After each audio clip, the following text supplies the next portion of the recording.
Good morning, good afternoon, good evening, wherever you are. Welcome to another episode of What's Up with Power. My name is Justin Wagner with Team ODZ, and today we have another great episode of good content for you to help you learn the basics of power-based training so you can take your ride, your training to the next level.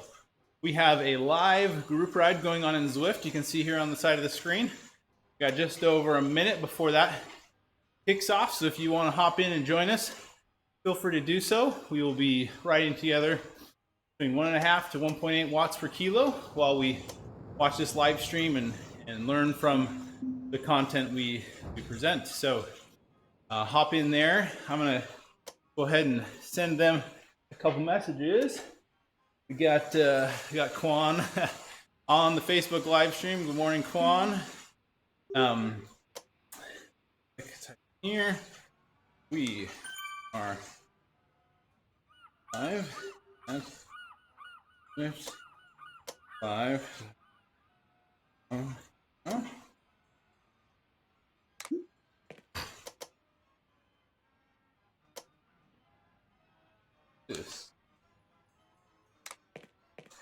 and in.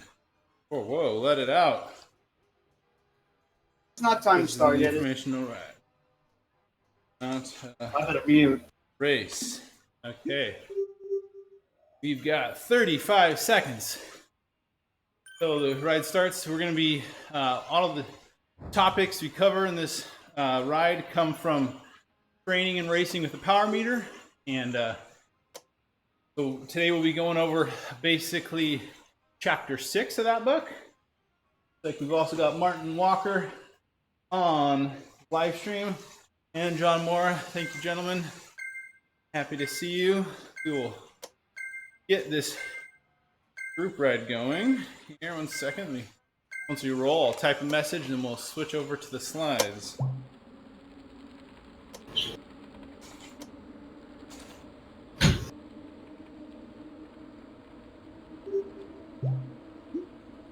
Okay.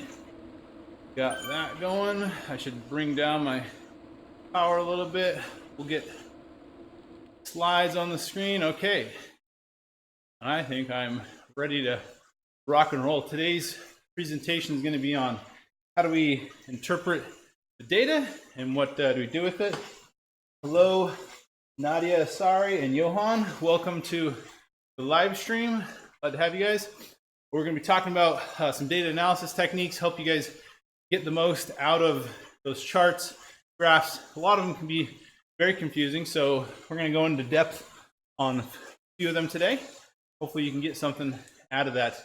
So there will be 15 minutes of teaching, followed by approximately 15 minutes of questions and answers. So if you have questions during the Q&A session, you can go ahead and let them fly in the, or if you have questions before the Q&A, let them fly in the Facebook chat and or in the Discord chat.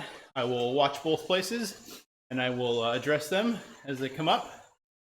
And we can go back to the slide. And so that's how we're going to run the live stream. So, okay, quick overview. We're going to talk about distribution charts, understand what those are all about. We're going to talk about the critical power chart. And we're going to talk about something I call cross workout or cross race analysis. So that's what we're going to be talking about. So let's talk about distribution charts. Okay, so this is not a distribution chart on the screen. Let's be clear about that first. This is a time view of a workout. But so what is a distribution chart good for? That's what this is going to point out. So in the case of, let's say you were doing a workout, let's say this workout is 3 by 20 minutes at SST or called a certain power zone. So in this case is 92% of your FTP. So let's say you're doing this workout and you want to see if you hit those zones for that workout. And we're also going to compare that to an outdoor race and kind of see how these distribution charts are going to look different for both power and cadence. Okay. All right, so here is the 3 by 20 minute SST workout on the trainer. I've removed the power numbers at the bottom because the point here is you want to look at the shape. So what this is telling us is this is breaking down the different power numbers into different zones. These are probably 10 or 5 watt increments. And so this is telling us whatever this power number is, we spent a total of just over 4 minutes at that power zone. And this one, and then all with it here at this specific power zone, we spent 13 minutes. Okay, so that's what it's telling us. At this power, we spent 13 minutes of time. We also spent 3 minutes apparently putting out 0 power, which is fine. It tells us that's what the graph is telling us. That's the point of a distribution chart. Sometimes it may be interesting though to change how big these boundaries are to give you more or less, give you more granular or less granular view of the different zones. And so here we go. We've increased the bins a little bit more. And for the purposes of trying to determine how much time we've spent at SST, this is probably a better one. So hopefully this number in the middle is somewhere close to what our SST power number is. You can see we spent 30 minutes there. We spent 16 or 17 minutes in the zone above it and 10 to 12 in the zone below it. So that's pretty close to 60 minutes. It might be a little bit shy, but you can see that's where this is coming from. We spent approximately 60 minutes between these 3 zones. Now, if you had, let's say, erg on your smart trainer and you were using it, these zones would collapse a lot more because it's going to hold that power number a lot closer. If you're monitoring the watts yourself without the control of erg, then these will spread out a little bit, which is fine, not a problem, but it may affect the way the graph looks. So here we go. So this is in 30 watt bins, okay? So now let's look at cadence. And so same thing applies here. So these are cadence numbers along the bottom axis, time along the upper axis. And so this is telling us this cadence. Now these charts generally have actual numbers at the bottom. I've removed them for the purposes of the live stream because it's not important what those specific numbers are. They may vary from person to person, but for the purposes of understanding the chart, it's not important. So you can see they spent 40 minutes at whatever this cadence is right here. Right? They spent 22 minutes, a little below that, and 12 minutes above it. So you can see this is where they really prefer. Sometimes they'll slow down, but they don't typically speed up as much. So this is what you're seeing for the cadence example, okay? Now this was that SST workout on the trainer. Now, all right, so here we go. Here's something I want to point out. So let's switch now from, instead of looking at that workout on the trainer, let's look at these same charts for an outdoor race example. And this happens to be a very long outdoor race. I think it was like 200 miles, okay?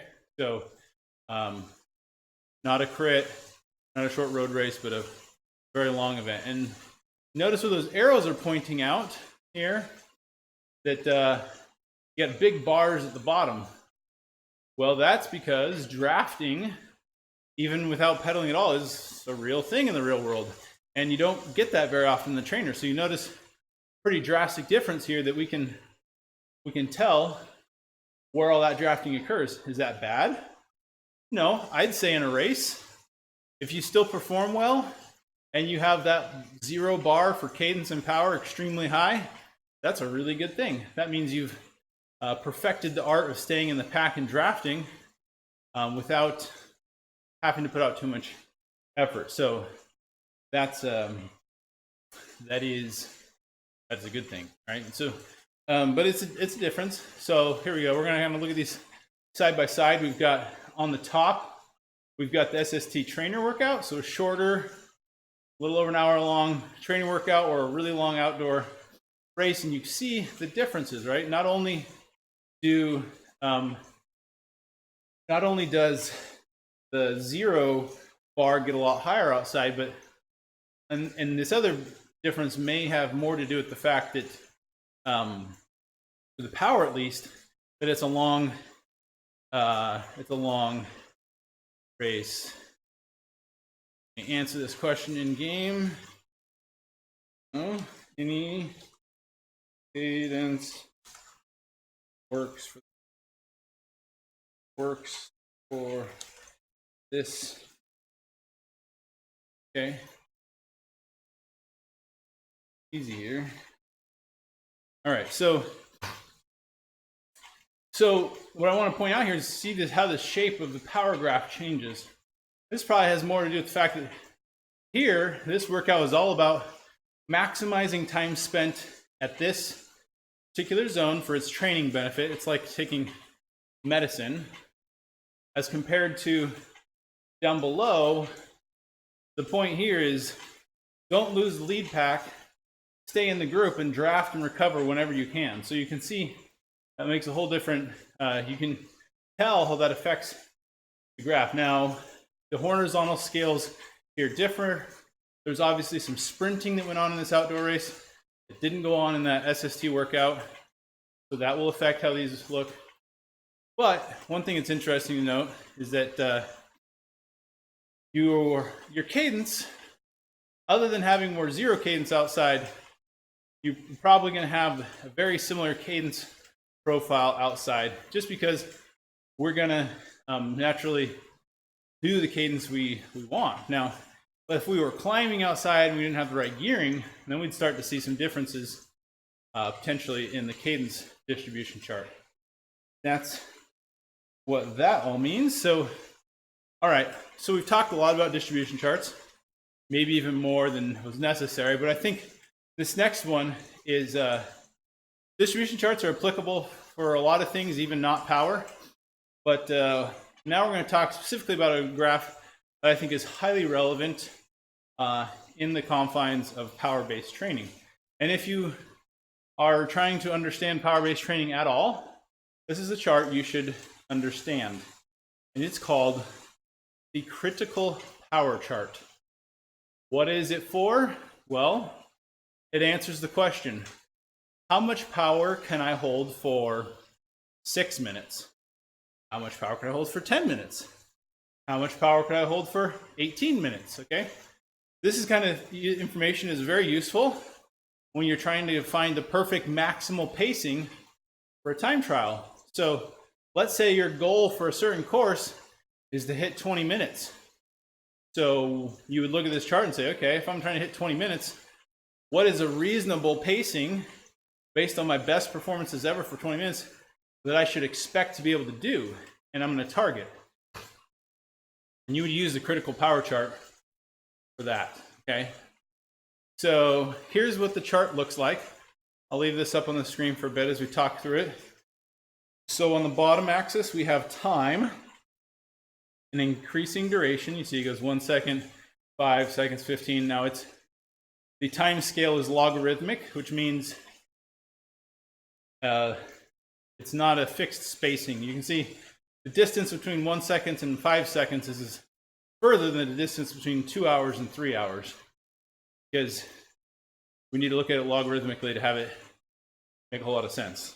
Okay, we won't talk about what logarithms are, but that's what's going on at the bottom half. And then the upper axis over here, power. Okay, this is linear scale, so it's linear. Same distance between 200 and 400 as it is between 800 and 1,000.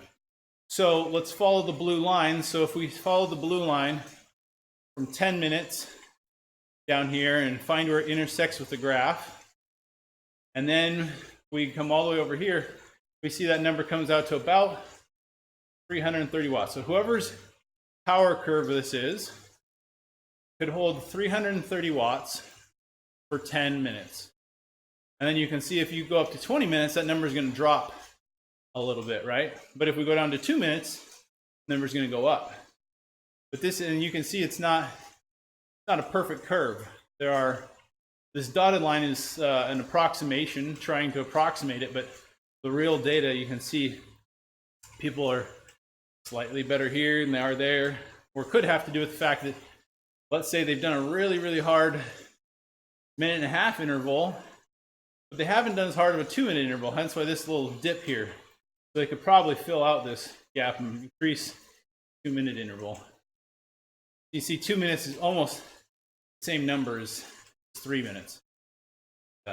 Anyway, so that's what the chart means. This coloring down here is an extra coloring added on top to see the power training zones. That's not so important for the graph, but it kind of tells you, hey, look, this would be all considered your zone 7, zone 6, 5, 4, 3, 2, 1, right?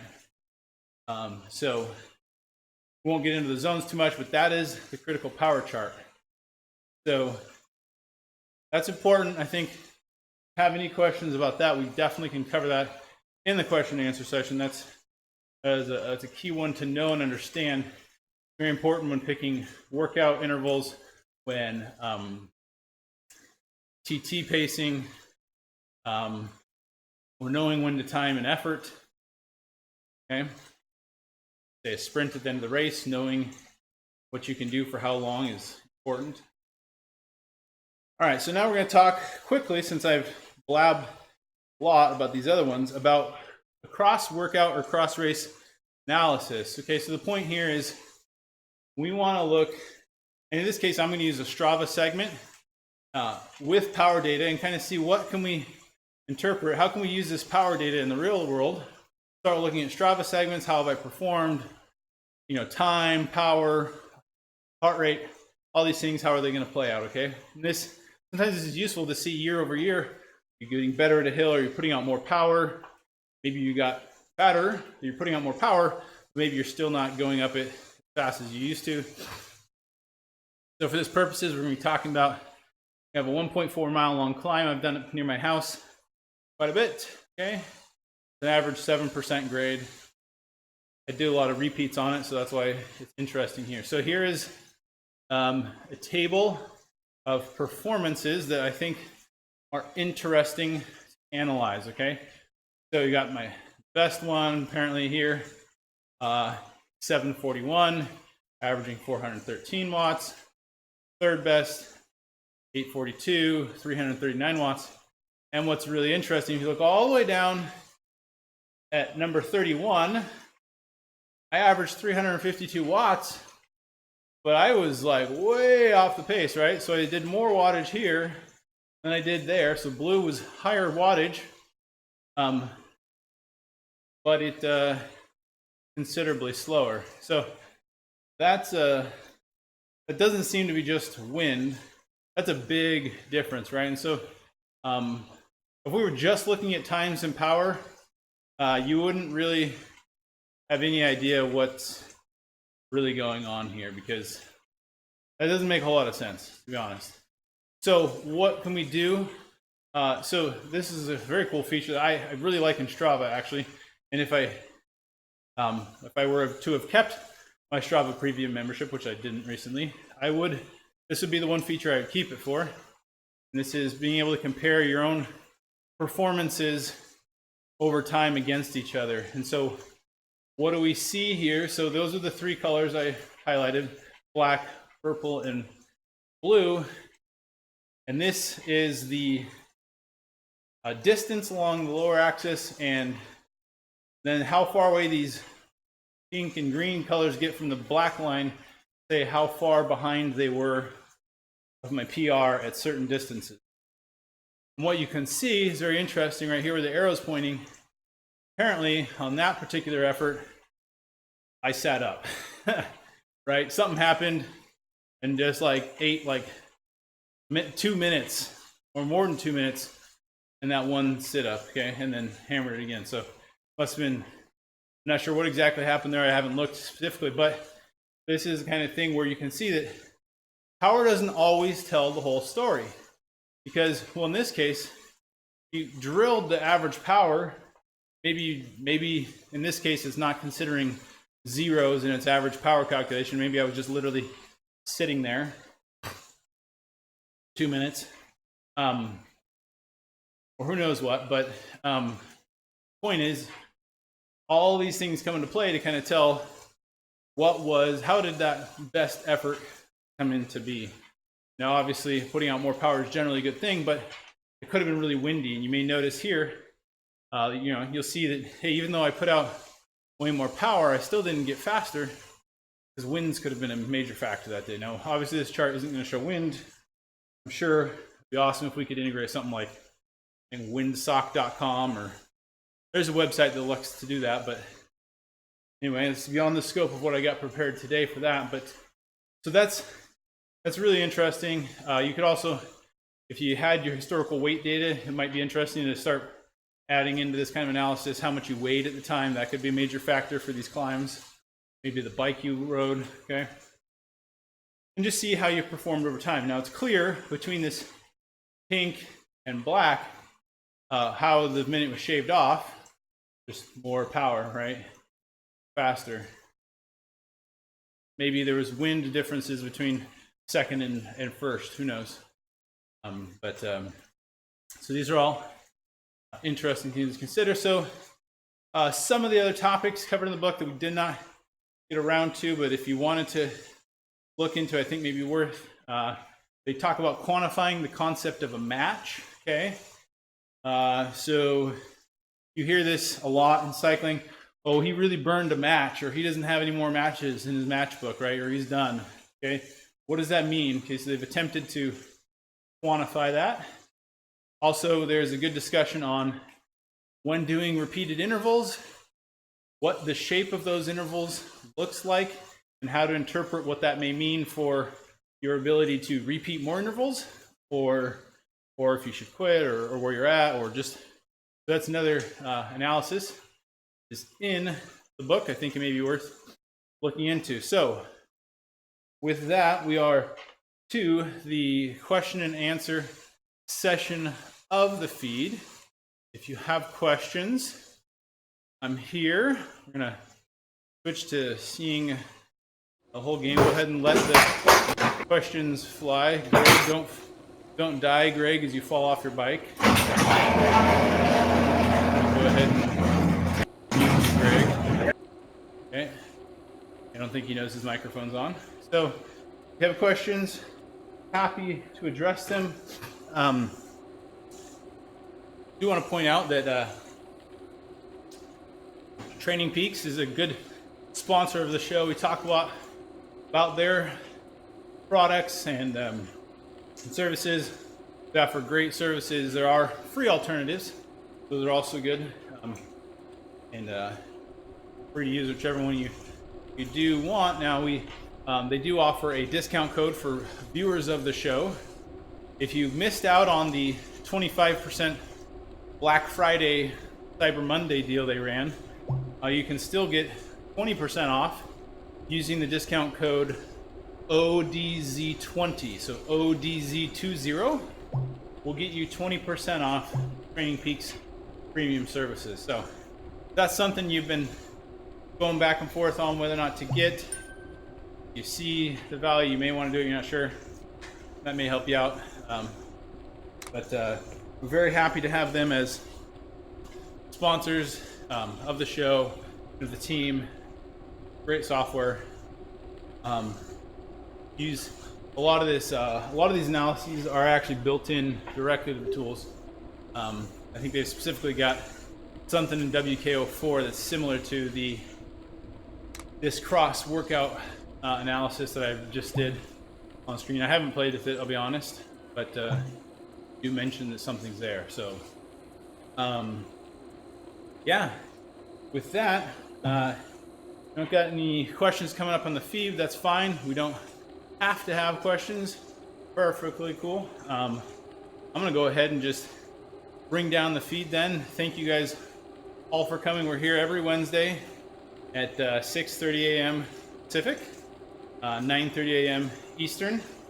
If you missed some of the show, you want to rewatch it and catch up on it, it's available in various ways. The easiest way, we do have a podcast.